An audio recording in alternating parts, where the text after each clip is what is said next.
రెండవ మాట చూద్దాం. ఇది రక్షణ సూచిస్తున్నటువంటి ఒక మాట. లూకాసు సువార్త 23వ అధ్యాయంలో ఇప్పుడే చదివారు. దాని ముందు వచనం కూడా మనం చదువుకున్నాం ఒకసారి. ఆయనను చూచి యేసు, నీవు నీ రాజ్యంలోనికి వచ్చినప్పుడు నన్ను జ్ఞాపకం చేసుకొనుమనెను. అందుకైన వానితో, నేడు నీవు నాతో కూడా పరదేశంలో ఉందువని నిశ్చయముగా నీతో చెప్పుచున్నానని.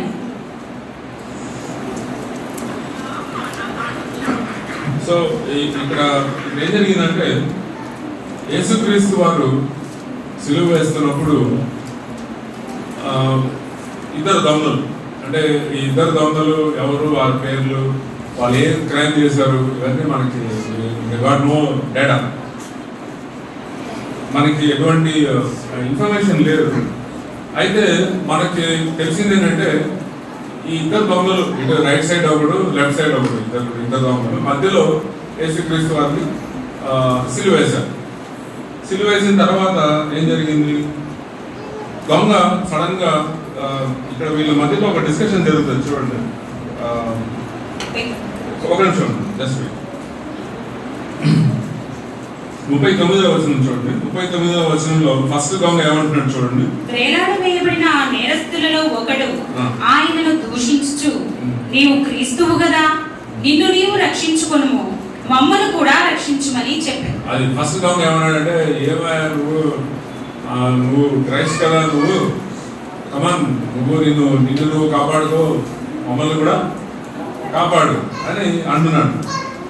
వెంటనే పక్కన ఉన్న దొంగ ఏం చెప్పాడంటే, చూడండి నెక్స్ట్ వర్స్ 39 వర్స్.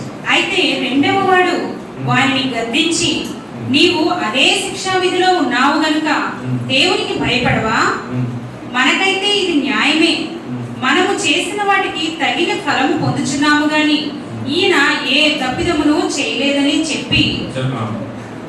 ఓకే, ఇప్పుడు ఇక్కడ మనం ఈ మాటలో నేడు నీవు నాతో పరదేశంలో ఉండు అనే ఒక మాటలో చాలా చాలా చాలా విషయాలు ఉన్నాయి. మీరు చాలా జాగ్రత్తగా వినాలి. ఫస్ట్ ఏంటంటే, ఫస్ట్ బిగినింగ్ లో వీళ్ళిద్దరు కూడా ఇక్కడ యేసు ప్రభువుతో ఇద్దరు కూడా తిట్టుకుంటున్నారు. Both of them. బిగినింగ్ లో మాథ్యూస్ గాస్పెల్లో ఉంటుంది ఏంటంటే, ఇద్దరు దొంగలు ఏం చేస్తున్నారు, యేసుక్రీస్తు వారిని తిడుతున్నారు, లేకపోతే దూషిస్తున్నారు. ఎందుకు దూషిస్తున్నారు? మనం ఒక సెకండ్ ఆలోచించామనుకోండి. యేసుక్రీస్తు వారిని 6 గంటలకి జడ్జ్మెంట్ పాస్ అయింది. ఏమైనా పాస్ అయింది, ఈయన్ని సిలువ వేయండి అనేసి.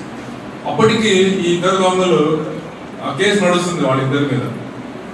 వాళ్ళిద్దరు ముద్దాయిలు, వారిద్దరి మీద కేసు నడుస్తుంది. వాళ్ళకి ఇంకా జడ్జ్మెంట్ రావడానికి చాలా టైం ఉంది. ఓకే, చాలా టైం ఉంది. అయితే అక్కడ ఏం జరిగిందంటే, అది రాకపోతే వదిలేసారు మనం, వాళ్ళు వదిలేసారు. సో ఆల్రెడీ వీళ్ళిద్దరి మీద కొంత టైం ఉంది వాళ్ళకి, there is certain amount of time. అయితే ఈ పైలట్ ఏం చేశాడంటే, వాళ్ళిద్దరిని కూడా సిలువ వేయమన్నాడు. సో పొద్దునే లేపి, బాబు ఈరోజు రండి, ఈరోజు మీకు జడ్జ్మెంట్ వచ్చేసింది, మీ ఇద్దరిని సిలువ వేయమని గవర్నర్ గారు ఆజ్ఞించారు. అప్పటిదాకా వీళ్ళు ఏమనుకుంటారు, ఇంకా కొంచెం టైం ఉంది, మనం ఇంకొక అప్పీల్ చేసుకోవచ్చు, సుప్రీంకోర్టుకి వెళ్ళొచ్చు, హైకోర్టుకి వెళ్ళొచ్చు అని ఏదో అనుకుంటున్నారు. కానీ ఇక్కడ ఏం జరిగింది, పొద్దునే లేపి ఈరోజు నీకు సిలువ వేస్తున్నారు. ఎందుకు సిలువ వేస్తున్నారు? క్రీస్తు అంట ఎవరో ఆయన సిలువ వేస్తున్నారు, గవర్నర్ గారు నిన్ను కూడా, మీ ఇద్దరు కూడా ఆయనతో పాటు సిలువ వేయమని చెప్పారు. అనగానే ఎవడయ్యా బాబు క్రీస్తు వచ్చాడు, ఈయన వల్ల మనకి సిలువ పడిపోయింది ఈరోజు అని చెప్పి వాళ్ళు ఏం చేస్తున్నారంటే, యేసుక్రీస్తు వారిని వాళ్ళిద్దరు కూడా దూషిస్తున్నారు. అయితే మనం గుర్తుపెట్టుకోవాల్సింది ఏంటంటే, ఇది ఏదో ఒక యాక్సిడెంట్ కాదు. It is not an accident. It is not an accident. Pilot ఏదో అతని యొక్క ఏమంటారు, అవుట్ ఆఫ్ హిస్ ఆరోగెన్స్ అతను చేశాడు. కానీ అతను చేసిన ఆ యొక్క పనిలో దేవుని యొక్క సార్వభౌమత్వాన్ని మనం చూడగలుగుతాం. You can see the sovereign power of God.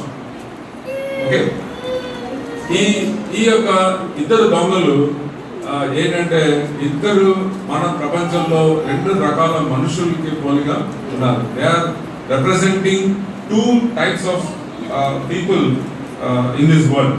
Okay, one thief rejected him and the other believed. Thus the whole humanity can be divided into two categories. ఈ ప్రపంచం అంతా కూడా రెండు గుంపులు, యేసుక్రీస్తు వారిని అంగీకరించినటువంటి గుంపు, యేసుక్రీస్తు వారిని తిరస్కరించినటువంటి గుంపు. Only two groups. ఓకే, ప్రపంచం అంతా కూడా అక్కడ ఇండియన్, చైనీస్, అమెరికన్, ఆఫ్రికన్ అట్లాంటి గుంపులు లేవు. Okay, only two groups. యేసుక్రీస్తు వారిని అంగీకరించారు, యేసుక్రీస్తు వారిని తిరస్కరించారు. Only two groups. అక్కడ సిలువ పక్కన ఎంతమంది ఉన్నారు? 20 మంది లేరు, జస్ట్ ఇద్దరు ఉన్నారు.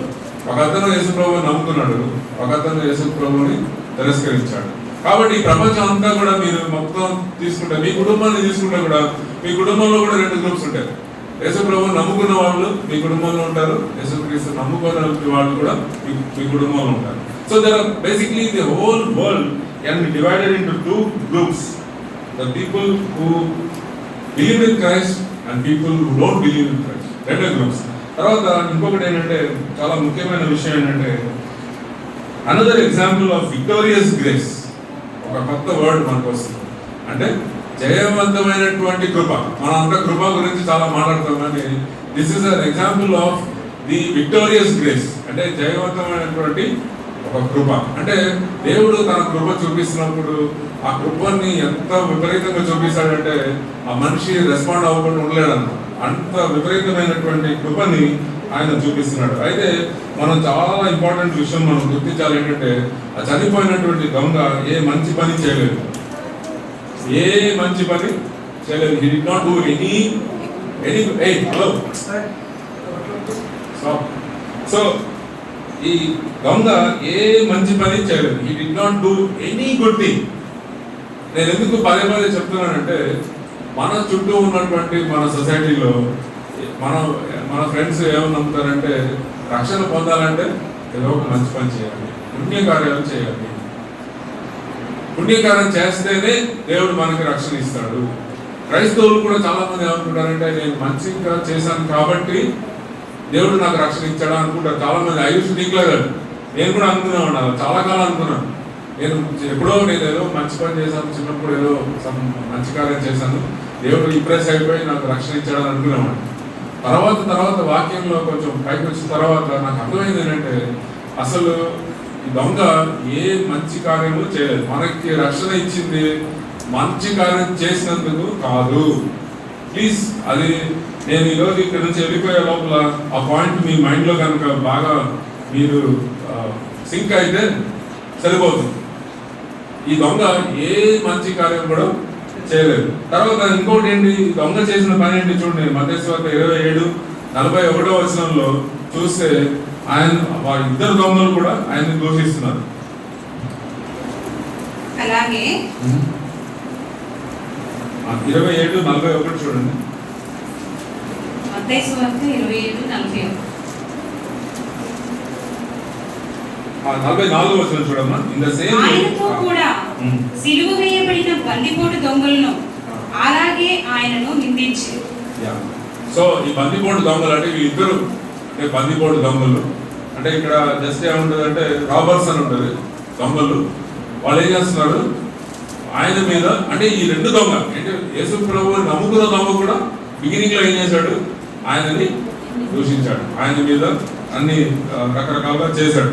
అయితే ఈయనకి పశ్చాత్తాపం అనేది ఎలా వచ్చింది, హౌ హీ రిసీవ్డ్ రిపెంటెన్స్, అది మనం చూద్దాం ఫస్ట్.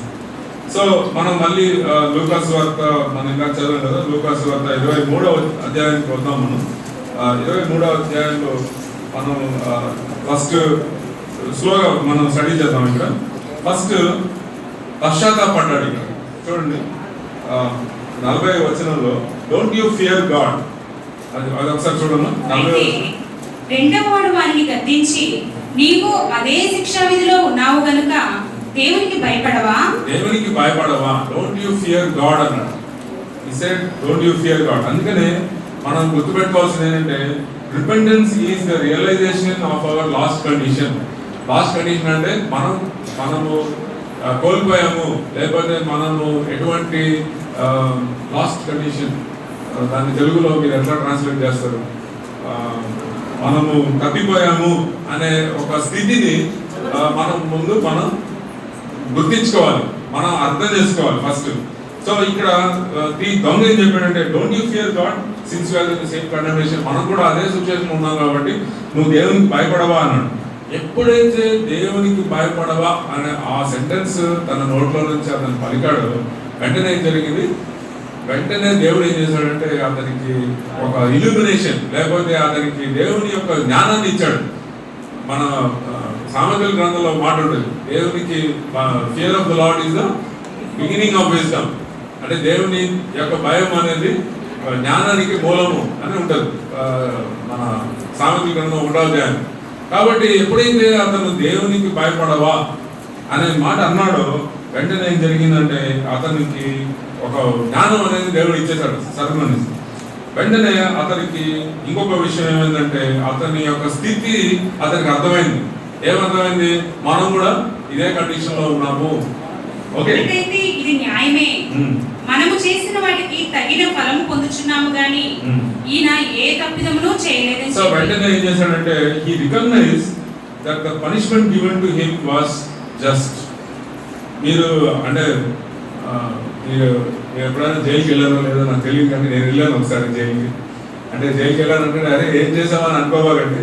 నేను మిత్రా గారు ఒక క్రిస్మస్ రోజు చెంచల్గూడ జైలుకి వెళ్ళి అక్కడ మేము వాక్యం చెప్పడానికి మేము ఇద్దరు వెళ్ళాం, జైలుకి వెళ్ళాం. వెళ్ళినప్పుడు నేను కొంతమంది అక్కడ జైల్లో ఉన్నటువంటి, మనం అనుకుంటాం జైల్లో ఏదో జంతువులు ఉంటాయేమో అనిపిస్తుంది మనకి, యాక్చువల్లీ మనుషులే ఉంటారు లోపల. సో అక్కడికి వెళ్ళినప్పుడు ఒక అతనితో ఏదో మాట్లాడడం జరిగింది. అతను మాట్లాడుతూ ఏమన్నాడంటే నేను ఆయన ఇన్నోసెంట్ అన్నాడు. ఆయన ఇన్నోసెంట్ అండి, నేనేం తప్పు చేయలేదండి, ఆయన కూడా నన్ను అన్యాయంగా నాకు శిక్ష చేశారు అది అని. సరే నేను అలాగా ఏదో మిస్టేక్ అయిపోయింది అనుకుంటున్నాను. నేను బయటకు వచ్చిన తర్వాత మిత్ర గారు అన్నారు, అతను చెప్పింది నమ్మేసావా అన్నాడు. ఏమో సార్ అతను చెప్తున్నాడంటే, లేదు అతను 3 మర్డర్స్ చేశాడు అన్న. 3 మర్డర్స్ చేశాడు అంటే ఏంటంటే జనరల్గా దొంగలు లేకపోతే జైల్లో వెళ్ళే క్రిమినల్స్ ఎవరు కూడా నేను తప్పు చేశానని ఎవరు ఒప్పుకోరు. Nobody will agree. In the prison everybody is innocent. జైలుకి వెళ్ళిన ప్రతివాడు నేను ఇన్నోసెంట్ అనే ఆర్గ్యూ చేస్తాడు, కానీ నేను తప్పు చేశానని ఎవరు అంటారు. కానీ ఈ దొంగ ఏం చేస్తున్నాడంటే అతను తన యొక్క స్థితిని అతను గుర్తిస్తున్నాడు. Is recognising his position, his lost condition. తర్వాత సెకండ్ థింగ్ ఏంటంటే మీరు పశ్చాత్తాపడితే సరిపోదు. చాలా మంది పశ్చాత్తాపడతారు, నేను చేసిన తప్పు అని పశ్చాత్తాపడతారు. కానీ పశ్చాత్తాపడితే సరిపోదు. ఏం కావాలి మనకి? పశ్చాత్తాపడిన తర్వాత ఏం చేయాలి? What should we do? Judas Iscariot కూడా పశ్చాత్తాపడ్డాడు. ఏం చేశాడు? ఇది ఉరే చేసుకున్నాడు కదా. సో ఇక్కడ దొంగ ఏం చేస్తున్నాడు? ఈ acknowledged his guilt and justice. Okay, ఈయన ఏం చేశాడంటే అతను చెప్పిన మాట చూడండి, 41వ వచనంలో, ఈయన ఏ తప్పిదము చేయలేదు. ఆ మూమెంట్ లో ఏం జరిగిందంటే he has done no wrong. He recognized the true character of the Savior. యేసుక్రీస్తు యొక్క నిజమైనటువంటి ఆ యొక్క క్యారెక్టర్ ని ఆయన గుర్తించి ఆయన ఏం చేశాడంటే అక్కడ కింద ఈ ప్రధాన యాజకులు వీళ్ళంతా నిలబడి ఉన్నారు. వాళ్ళందరూ ఏం చేశారు? అంతకుముందే వాళ్ళు ఏం చేశారు? ఈయన దేవదూషణ చేస్తున్నాడు అని చెప్పేసి ఆయన సిలువ వేశారు. కానీ ఈ దొంగ ఏం చేస్తున్నాడంటే వాళ్ళందరికీ వ్యతిరేకంగా ఒక సాక్ష్యం ఇస్తున్నాడు. ఈయనలో ఏ తప్పిదం లేదు. He sided with Christ. అసలు మీరు ఒక విషయం చెప్పాలంటే ఆ మూమెంట్ లో యేసుక్రీస్తు వాటిలో వెళ్ళి అట్రాక్ట్ అవ్వడానికి ఏం లేదు. ఆయన పవర్లో లేడు, ఆయన సిలువ వేయబడ్డాడు, ఆయన కంప్లీట్ గా ఎగ్జాస్టెడ్ గా ఉన్నాడు, రక్తం కారిపోతుంది, ఆయన ఫ్రెండ్స్ ఎవరు లేరు, శిష్యులు ఎవరు లేరు, పెద్ద గ్లామర్ లేదు, ఏమి లేదు. కానీ అలాంటి సిచ్యువేషన్ లో ఆ దొంగ ఏం చేశాడంటే ఇతను ఏ తప్పిదము చేయలేదు అని చాలా బోల్డ్ గా ఆయన ఏం చేశాడంటే యేసుక్రీస్తు వారితో పాటు సైడ్ అయ్యాడు. ఈ సైడెడ్ విత్ క్రైస్ట్. గుర్తుపెట్టుకోండి, ఇందాక ఏం చెప్పాను, ఈ ప్రపంచంలో 2 గుంపులు ఉంటాయన్నాడు. ఈ 1వ గుంపు యేసుక్రీస్తు నమ్ముకోవడమే కాకుండా ఈ గుంపు ఏం చేయాలా? యేసుక్రీస్తుకి పక్షంగా నిలబడాలి. You should stand on behalf of Christ. యేసుక్రీస్తుని నమ్ముకుంటే సరిపోదు, మీరు ఆయన పక్షంగా నిలబడి ఆయన ఏం చేస్తున్నాడు? ఈ ఏ తప్పిదము చేయలేదు. సో ఆ మూమెంట్లో ఏమైందంటే ఆ యేసుక్రీస్తు వారిని మీద తిట్టే వాళ్ళందరూ కూడా ఏం చేశారు, ఈయనను కూడా తిట్టడం మొదలుపెట్టారు. అప్పటిదాకా అందరూ యేసుక్రీస్తుని తిడుతున్నారు కానీ వీళ్ళు దొంగలిద్దరిని ఎవరు తిట్టట్లేదు. కానీ ఎప్పుడైతే ఈయన యేసుక్రీస్తు పక్షాన వెళ్ళిపోయాడు, అందరూ ఈయన కూడా తిడుతున్నాడు. అప్పుడు ఈయన ఏం చేస్తున్నాడు, యేసు వైపు చూసి ఒక మాట అడుగుతున్నాడు. చూడండి, ఆయనను చూచి, యేసు నీవు నీ రాజ్యంలోనికి వచ్చినప్పుడు నన్ను జ్ఞాపకం చేసుకునమని. ఏమన్నాడు వెంటనే, ఈ రాజ్యంలో వచ్చినప్పుడు జ్ఞాపకం చేసుకో. అది ఆ ఆలోచన ఎలా వచ్చింది అతనికి, ఆయన రాజు అని, ఆయన రాజ్యం ఉందని, అంత డేటా ఎక్కడి నుంచి వచ్చింది? So in this moment the thief did this. First he proclaimed the innocence of Christ. అంటే యేసుక్రీస్తు వారి యొక్క ఇన్నోసెన్స్ అంటే పరిశుద్ధతని ఆయన ఎత్తి చూపాడు. రెండోది ఆయన రక్షకుడు అని గుర్తించాడు. మూడోది ఆయన ఒక రాజు అని ఆయన గుర్తించాడు. నాలుగోది ఆయనకు ఒక రాజ్యం ఉంది, ఫ్యూచర్ లో ఒక రాజ్యం ఉంది అని కూడా ఆయన గుర్తించాడు. గుర్తించిన తర్వాత ఏం చేశాడు, ప్రార్థన చేశాడు. మనం ఏం ప్రార్థన చేస్తాం చెప్పండి? చాలాసార్లు మనం సపోజ్ సడన్ గా మనం చాలా పెద్ద సీఎం దగ్గరికి వెళ్ళారనుకోండి. సపోజ్ రేపు పొద్దున మీకు సీఎం గారితో మీకు ఇంటర్వ్యూ వచ్చిందనుకోండి. సీఎం గారికి పోయి మీరేం అడుగుతారు? మీరు చాలా చిన్న విషయాలు అడిగారు అనుకోండి, సీఎంకి ఏముంది పోవాలి. కానీ ఈయన అడిగింది చాలా చాలా ఇంట్రెస్టింగ్ థింగ్. ఈ just said you remember me, నన్ను గుర్తు పెట్టుకో, జ్ఞాపకం చేసుకో. Remember, he did not pray for deliverance. Deliverance అంటే నన్ను ఇక్కడి నుంచి విడిపించు అని ప్రార్థన చేయాల, నన్ను క్షమించాలని కూడా ప్రార్థన చేయాల. He didn't ask for forgiveness, he just asked remember me, just remembering me his Kingdom. ఆయన ఏమనుకున్నాడంటే, ఫ్యూచర్లో నీకు రాజ్యం వస్తే కనుక ఆ రాజ్యంలో నాకు ఒక చిన్న ఏదో మూలలో ఒక చిన్న సీట్ ఇవ్వయా, నాకు ఒక చిన్న టికెట్ ఇవ్వు, 4 టికెట్ ఏదో టికెట్, నాకు ఒక చిన్న టికెట్ ఇచ్చేసే నేను మూలలో అలా కూర్చుంటాను, నన్ను గుర్తుపెట్టుకోయా అని అన్నాడు. That's all he asked. He didn't ask anything more than. Okay, he didn't ask anything more than. So ఈ దొంగ యొక్క థియాలజీలో మనం చూస్తే ఈ మనకి రక్షణ రావాలంటే మనం చేయాల్సింది ఇందాక చెప్పాను కదా, మంచి కార్యాలు పుణ్య కార్యాలు చేయాల్సిన అవసరమే లేదు. ఈ మధ్యలో ఏం జరుగుతుందంటే చాలా చోట్ల చర్చెస్లో ఏం చెప్తున్నారంటే, మా చర్చకు వస్తేనే మీకు రక్షణ అంటున్నారు. టీవీలో నేను చూస్తున్నాను ఈ మధ్య కొంతమంది ఏమంటారంటే, మా చర్చిలో రక్షణ ఉంది, పక్క చర్చిలో రక్షణ లేదు.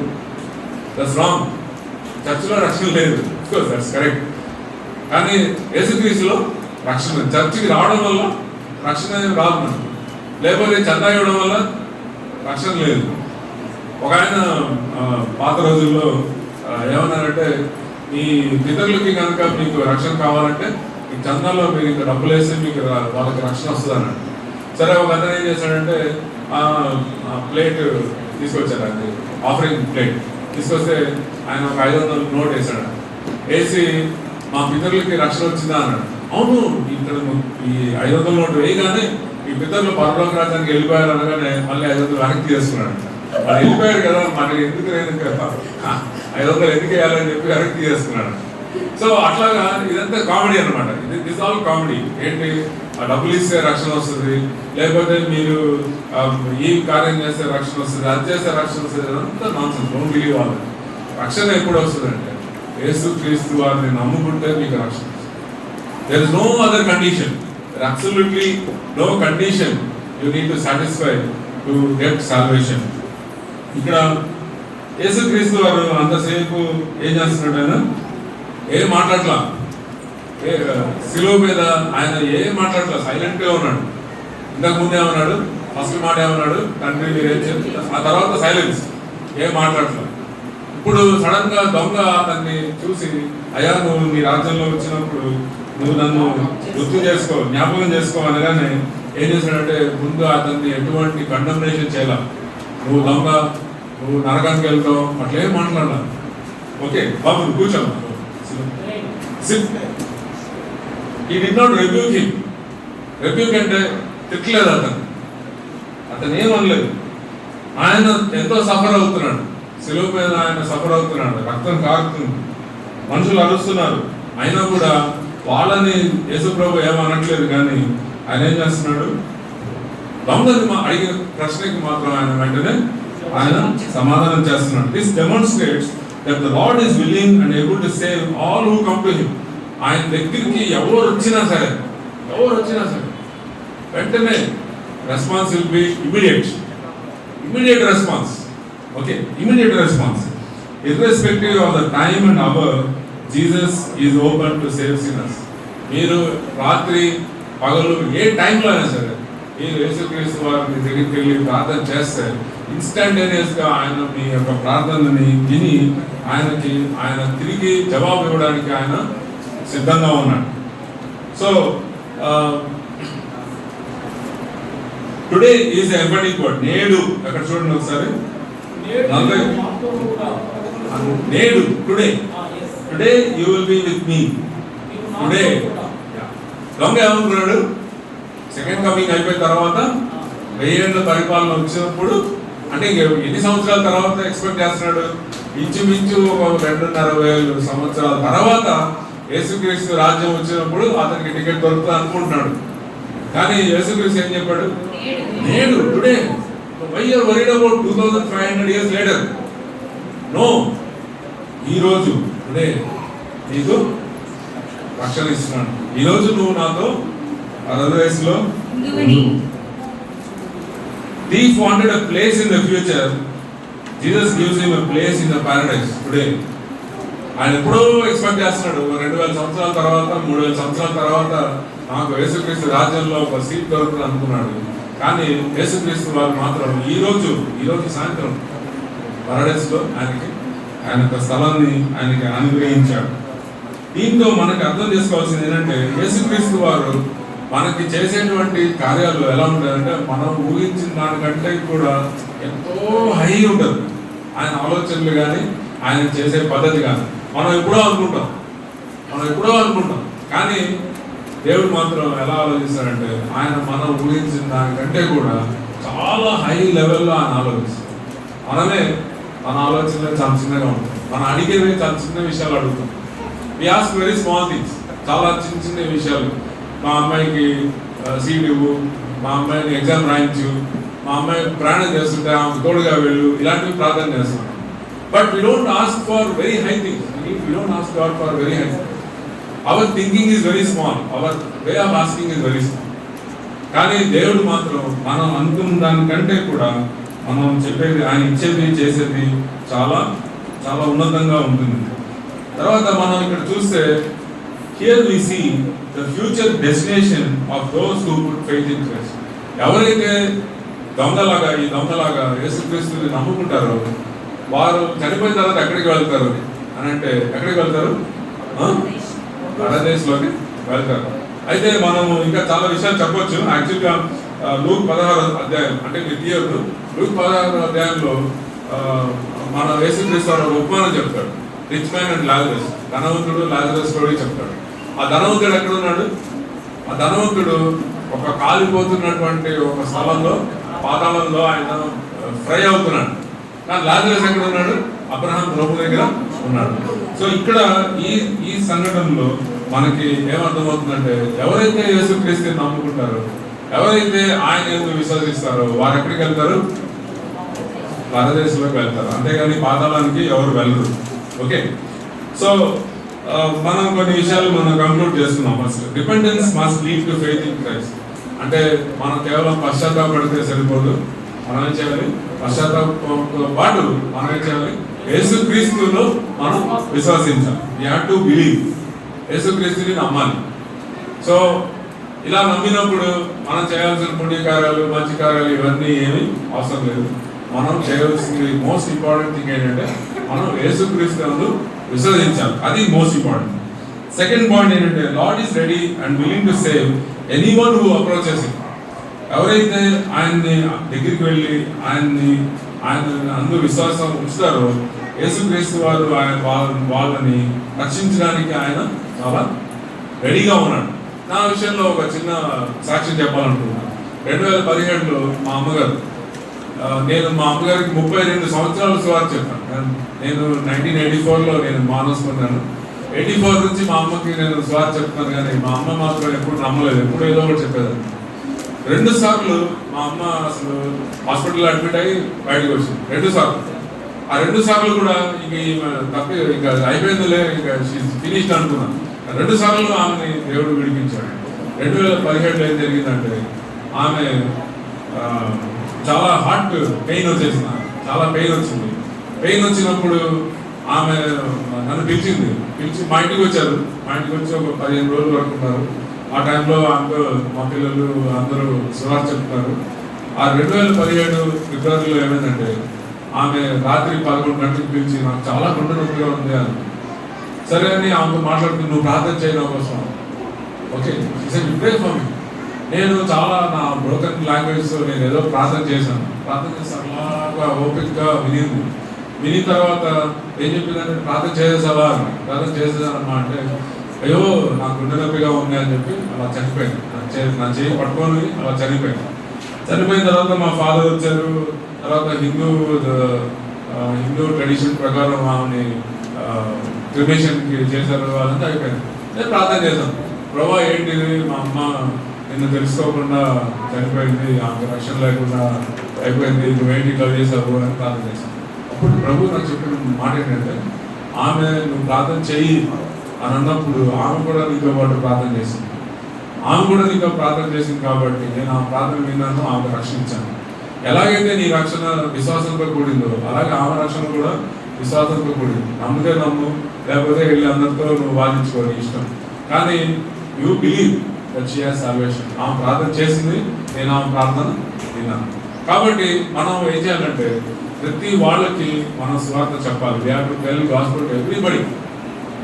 కొంతమంది వెంటనే రెస్పాండ్ అవుతారు, కొంతమంది లాస్ట్ మినిట్లో మన ఇండియన్ క్రికెట్ టీం లాగా లాస్ట్ ఓవర్ లాస్ట్ రన్లో వాళ్ళు రెస్పాండ్ అవుతారు. కానీ మనం మాత్రం ప్రార్థన చేయాలి, వారందరూ కూడా రెస్పాండ్ అయ్యేటట్టు మనం ప్రార్థన చేయాలి. Recognise the victorious grace of God, kingship of Jesus and future kingdom. ఈ 3 విషయాలు ఈ దొంగ దగ్గర నుంచి మనం నేర్చుకోవచ్చు. జయవంతమైనటువంటి కృప, యేసుక్రీస్తు యొక్క రాజాధికారం, తర్వాత ఫ్యూచర్ అంటే ఫ్యూచర్లో ఆయనకు ఉన్నటువంటి రాజ్యం, దేవుని రాజ్యం, అవన్నీ మనం దాంట్లో అనుభవించబోతున్నాం మనం అవన్నీ.